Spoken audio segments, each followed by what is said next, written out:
anak-anak. Pagi, Bu. Sebelum kita memulai pelajaran kita, Ibu akan absen terlebih dahulu ya anak-anak. Iya, Bu. Sela, hadir Bu. Olina, hadir Bu. Anggi, hadir Bu. Nabita, hadir Bu. Jua, hadir Bu. Riris, hadir Bu. Reno, Pagi, Bu. Ogil, hadir Bu. Sisil, hadir Bu. Putri, hadir Bu. Oke, hadir ya anak-anak. Iya, Bu. Nah, sebelum kita memulai pelajaran kita, kan minggu lalu kita belajar tentang tes persuasif. Iya, Bu. Nah, Ibu akan mengulas sedikit materi dan Ibu akan memberikan pertanyaan kepada kalian. Nah, tadi kan minggu lalu itu kita belajar tentang teks persuasi. Nah, teks persuasi itu adalah mempengaruhi atau mengajar. Jadi, Ibu akan bertanya kepada kalian siapa bisa memberikan contoh tentang teks persuasi bagi grup data kalian. Boleh bisa tunjuk tangan anak? Polina, silakan. Contohnya itu Bu, kayak mari kita menjaga kebersihan supaya lingkungan bersih. Berikan tepuk tangan. Oke, baiklah anak-anak, mungkin teman-teman dan anak-anak semua sudah pada mengerti tentang teks persuasi. Nah, Ibu kita akan lanjut ya. Ya Bu. Ibu akan menayangkan sebuah video. Di sini ada unsur pembahasan dari teks persuasi. Silakan disimak ya anak-anak. Iya, Bu. Assalamualaikum, semoga sehat selalu ya. Di video kali ini kita akan belajar lanjutan dari teks persuasi. Di video kali ini kita akan belajar tentang pembahasan dalam teks persuasi. Buat kalian yang sudah mencari informasi tentang pembahasan teks persuasi, yuk simak video ini sampai selesai ya. Buat kalian yang belum subscribe, jangan lupa tekan tombol subscribe. Jika kalian menyukai video ini, jangan lupa tekan tombol like. Dan jika kalian punya kritik dan saran, silakan tulis di kolom komentar ya. Terima kasih.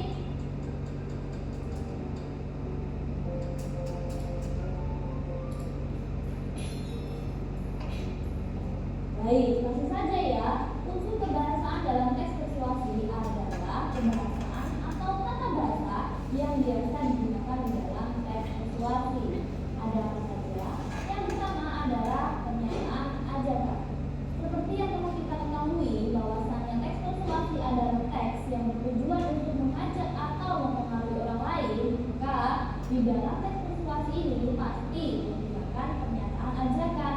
Pernyataan-pernyataan yang mengandung ajakan, dorongan, rujukan, dan sejenisnya menjadi ciri kebahasaan teks ini. Pernyataan ajakan, dorongan, rujukan biasanya terdapat di bagian akhir teks persuasi yang ditandai dengan kata harus, jadikanlah, hendaklah, mari, ayo, dan jangan. Pembahasan teks persuasi yang kedua adalah menggunakan kata teknis. Teks persuasi ditandai dengan kata-kata teknis atau istilah yang berkenaan dengan topik yang dibahas. Berkaitan dengan permasalahan remaja, biasanya digunakan kata-kata yang relevan dengan masalah itu, seperti teknologi, internet, gawai, media sosial, dan lain sebagainya. Berkaitan dengan bidang kesehatan, misalnya ada kata teknis seperti radang, opname, infeksi, diagnosis, dan lain-lain. Pembahasan yang ketiga adalah menggunakan kata penghubung. Kata penghubung yang digunakan dalam teks persuasi adalah kata penghubung argumentatif. Misalnya, jika, sebab, karena, dengan demikian, akibatnya, dan oleh karena itu. Kemudian pembahasan yang keempat adalah kata kerja mental. Kata kerja mental adalah kata kerja yang menunjukkan persepsi seperti mengharapkan, memprihatinkan, memperkirakan, mengagumkan, menduga, berpendapat, berasumsi, dan menyimpulkan. Kemudian pembahasan yang kelima adalah menggunakan kata perujukan. Kata perujukan sering digunakan dalam teks persuasi. Misalnya, berdasarkan data, merujuk pada pendapat, dan sebagainya. Kata perujukan ini digunakan untuk lebih meyakinkan dan memperkuat rujukan kepada pembaca.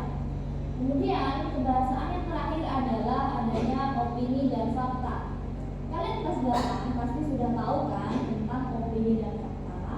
Mari kita bahas secara dahulu. Opini adalah suatu sikap atau pendapat seseorang mengenai sebuah keadaan yang belum terjadi.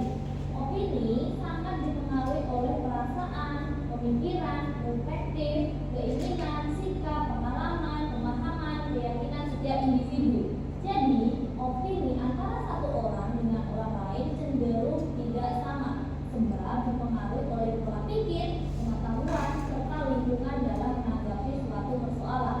Ciri dari opini adalah yang pertama, tidak dapat dibuktikan kebenarannya. Kemudian yang kedua, bersifat subjektif dan biasanya disertai dengan pendapat, saran dan uraian yang menjelaskan. Yang ketiga, tidak memiliki narasumber. Yang keempat, berisi pendapat tentang peristiwa yang terjadi. Yang kelima, menunjukkan peristiwa yang belum pasti terjadi atau terjadi di kemudian hari. Yang keenam, merupakan pikiran atau pendapat seseorang maupun kelompok. Dan yang ketujuh, informasi yang disampaikan belum ada pembuktiannya. Dalam opini biasanya ditandai dengan penggunaan kata-kata bisa jadi, sepertinya, mungkin, seharusnya, sebaiknya. Baik, kita lanjut ke fakta. Fakta adalah pernyataan yang berupa situasi real dari sebuah kejadian yang terjadi. Fakta berisi suatu yang benar-benar ada dan pernyataan dari sebuah fakta biasanya sulit untuk diterima oleh siapapun. Dalam sebuah fakta antara satu orang dengan orang lain pastinya sama karena kejadiannya jelas, tidak dapat terbantahkan serta dapat dicek kebenarannya. Adapun ciri-ciri dari fakta adalah yang pertama dapat dibuktikan kebenarannya, yang kedua berisi data-data yang sifatnya kuantitatif berupa angka dan kualitatif berupa pernyataan. Yang ketiga mempunyai data yang akurat baik waktu, tanggal, dan peristiwanya. Yang keempat dikumpulkan dari narasumber yang terpercaya.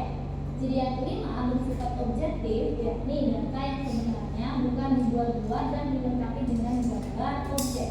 Ciri yang keenam biasanya dapat menjawab rumus pertanyaan 5W, 1H atau adisimba. Yang ketujuh menyatakan kejadian yang sedang atau telah dan pernah terjadi. Yang kedelapan informasi berasal dari kejadian yang sebenarnya. Baik, sudah ingatkan tentang fakta dan opini. Nah, 6 uraian di atas merupakan kebahasaan dalam teks persuasi. Bagian mana yang masih bingung? Semoga sudah tidak ada ya. Sekian materi kita hari ini. Apabila ada kritik, saran, dan pertanyaan, silakan tulis di kolom komentar ya. Dan apabila ada kesalahan dan Oke anak-anak, itu tadi pemaparan video tentang ciri kebahasaan dari teks persuasi. Nah, apakah ada pertanyaan anak terkait materi kita hari ini? Ada pertanyaan? Kalau nggak, Ibu akan bertanya sama kalian. Oke, silakan lagi. Bu, tadi kan berdasarkan video kalau teks persuasi itu harus disertai dengan fakta. Gimana jadinya kalau misal teks persuasi itu tidak disertai dengan fakta? Oke, pertanyaan sangat bagus ya. Jadi, tadi kan dalam video itu bahwa teks persuasi itu teks yang berdasarkan fakta. Jadi, pertanyaan kita tadi, misal teks persuasi itu didukung oleh fakta yang jelas, maka teks persuasi itu teks itu tidak disebut dengan teks persuasi dikarenakan karena tidak disertai dengan fakta. Maka kita memberikan teks persuasi kepada orang itu mereka tidak akan mengerti apa yang disampaikan kepada mereka. Mereka tidak akan mengerti jika kita ingin mengajak mereka seperti itu. Ada lagi anak-anak yang kurang mengerti tentang materi hari ini? Saya Bu. Oke, kita bertanya. Tadi kan di sini dijelaskan ada itu struktur dari teks persuasi. Anak-anak ada yang bisa menyebutkan kembali struktur dari teks persuasi? Ayo. Oke, Kolina, silakan. Jadi struktur teks persuasi itu ada 4. Yang pertama itu pengenalan isu, yaitu menyampaikan masalah yang dibahas. Yang kedua itu ada rangkaian argumen atau alasan dan bukti pendukung. Yang ketiga itu ajakan. Ajakan ini yaitu kita mengajak membaca setuju atau enggak bertindak. Terus yang terakhir adalah penegasan ulang, yaitu memperkuat kembali ajakan kita.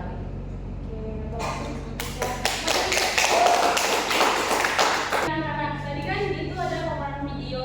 Jadi ada materi pertambahan dari Ibu. Saya minta maaf ya sebelum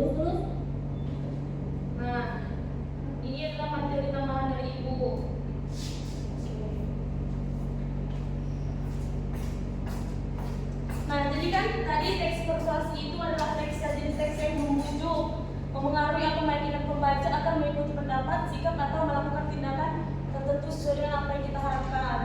Jadi kan jika kita memberikan argumentasi kepada orang itu dengan tujuan yang jelas serta ajakan yang bisa dibuat mereka, maka mereka juga akan mengerti apa itu teks persuasi dan mereka juga akan mengerti apa pendapat yang kita berikan. Nah, di sini ada tujuan teks persuasi, membujuk pembaca agar menerima pendapat, gagasan atau keyakinan yang disampaikan penulis. Nah, itu tadi kita membujuk mereka itu supaya menerima atau pendapat dan argumentasi yang kita berikan kepada mereka itu, supaya mereka dapat mengerti apa yang kita jelaskan kepada mereka. Yang kedua itu adalah memengaruhi sikap atau pandangan pembaca terhadap suatu permasalahan. Nah, di sini persuasi itu kita memengaruhi mereka untuk mengetahui sikap atau pandangan pembaca terhadap suatu permasalahan itu. Yang ketiga, mendorong pembaca melakukan tindakan tertentu, misalnya membeli produk, menjaga lingkungan atau mengikuti suatu kegiatan. Jadi anak-anak persuasi ini juga bisa kita buat dalam sebuah pamflet, brosur yang bisa mengajak orang supaya membeli produk yang kita jual. Misal contohnya, yang keempat itu adalah meningkatkan kesadaran pembaca tentang pentingnya suatu hal melalui alasan logis dan data pendukung. Yang kelima itu mengubah perilaku pembaca menjadi lebih sesuai dengan pesan atau ajakan yang diinginkan penulis. Nah, di sini adalah ciri kebahasaan dari teks persuasi menggunakan kata ajakan.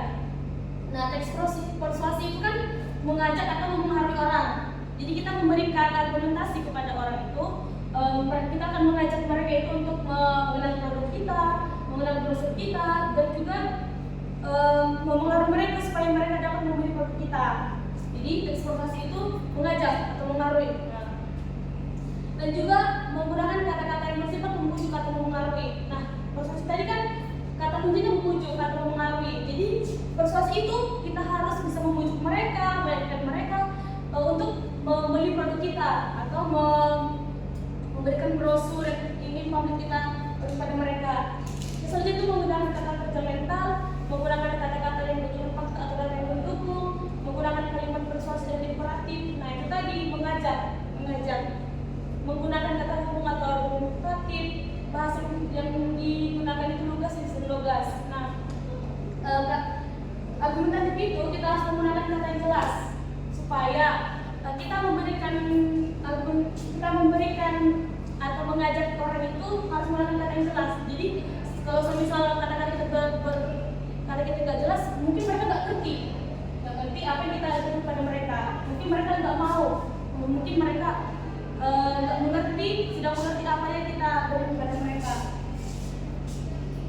Nah, ini yang tadi dijawab oleh anak Polina. Struktur teks persuasi, pengantar isu atau pengantar masalah. Yang kedua itu adalah rangkaian argumen, ajakan atau pernyataan ajakan dan persuasi, penegasan kembali atau kesimpulan. Nah, di sini ada cara menyusun teks persuasi, tentukan isu atau topik. Nah, kita harus menentukan topik atau isu yang ingin kita berikan kepada orang supaya mereka itu lebih tertarik dengan produk kita. Yang kedua itu terus pengantar isu, susun argumen yang kuat. Nah, ini adalah susun argumen kita yang kuat sehingga mereka tertarik dengan produk kita. Yang keempat buat ajakan yang jelas. Nah, kita memberikan ajakan yang jelas kepada orang itu supaya mereka tertarik. Wah, ini tertarik sekali begitu. Kita memberikan atau kita bisa membuat brosur yang sangat tertarik dengan menggunakan gambar yang jelas, menggunakan kata-kata yang jelas. Yang kelima itu akhiri dengan penegasan kembali. Oke, anak-anak, ada yang perlu ditanya tentang materi kita? Apa sudah cukup? Saya kira ibu rasa semuanya cukup ya, anak-anak? Oke. Baiklah, terima kasih kepada anak-anak yang sudah menyimak pemaparan materi dari ibu. Semoga materi kita hari ini dapat bermanfaat dan juga jadi bekal bagi anak-anak ibu. Jadi dapat disimpulkan bahwa teks persuasi itu adalah teks yang berisi ajakan atau mempengaruhi orang supaya mereka membeli produk kita. Dan juga teks persuasi itu juga dapat kita gunakan untuk membuat sebuah brosur, pamflet supaya mereka tertarik dengan kita. Dan juga anak-anak teks persuasi ini harus menggunakan kata-kata yang jelas, mudah dan logis supaya orang tersebut mengerti dengan kita. Oke. Baiklah, sampai di sini pertemuan kita hari ini. Terima kasih anak-anak, Ibu sangat apresiasi antusias kalian dalam mengulang materi dan juga teman-teman sudah dapat menjawab pertanyaan dari Ibu. Saya akhiri. Wassalamualaikum warahmatullahi wabarakatuh.